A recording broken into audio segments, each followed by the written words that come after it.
Hi friends, வணக்கம். இன்னைக்கு இந்த வீடியோவில் நம்ம என்ன பார்க்க போகிறோம் அப்படின்னா, குக்கரில் சாதம் எப்படி குழையாமல் உதிரி உதிரியாக வைக்கிறதுன்னு தான் பார்க்க போகிறோம். நீங்கள் பிகினர்ஸாக இருந்தீங்க அப்படின்னா உங்களுக்கு இந்த வீடியோ ரொம்ப ரொம்ப யூஸ்ஃபுல்லாக இருக்கும். வாங்க இது எப்படி செய்யுதுன்னு பார்க்கலாம். அதுக்கு நான் 1 கப் அளவுக்கு அரிசி எடுத்திருக்கேன். அதை முதல்ல 2 தடவை நல்லா கழுவிக்கலாம்.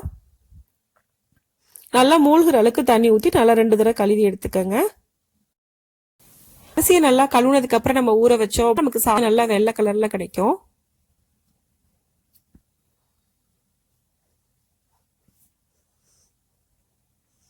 இப்போ நான் 2 தடவை நல்லா கழுவிட்டேன். இப்போ தண்ணி ஊற்றி நல்லா ஊற வச்சுக்கலாம். குறைஞ்சது அரை மணி நேரம் ஊற வைக்கணும். நீங்கள் மேக்ஸிமம் 2 hours கூட ஊற வச்சுக்கலாம். இப்போ அதை மூடி வச்சிடலாம். இப்போ நான் 1 மணி நேரம் போல் ஊற வச்சுட்டேன். இப்போ குக்கரில் எடுத்து அரிசி ஆட் பண்ணிக்கலாம். தண்ணி எல்லாத்தையும் வடிச்சிட்டு ஆட் பண்ணிக்கோங்க.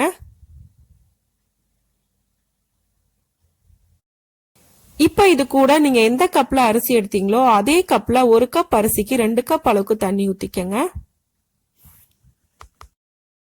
2 கப் அளவுக்கு தண்ணி ஊத்தும் போது சாதம் உதிரியா கிடைக்கும். சப்போஸ் உங்களுக்கு குறைவா வேணும் அப்படின்னா நீங்க ஒரு அரை கப் அளவுக்கு தண்ணி சேர்த்து ஊத்திக்கலாம். இப்போ குக்கரை விசில் போட்டு நம்ம மூடி வச்சிடலாம். குறைஞ்சது மீடியம் ஃப்ளேம்ல 2 விசிலுக்கு வேக வைங்க.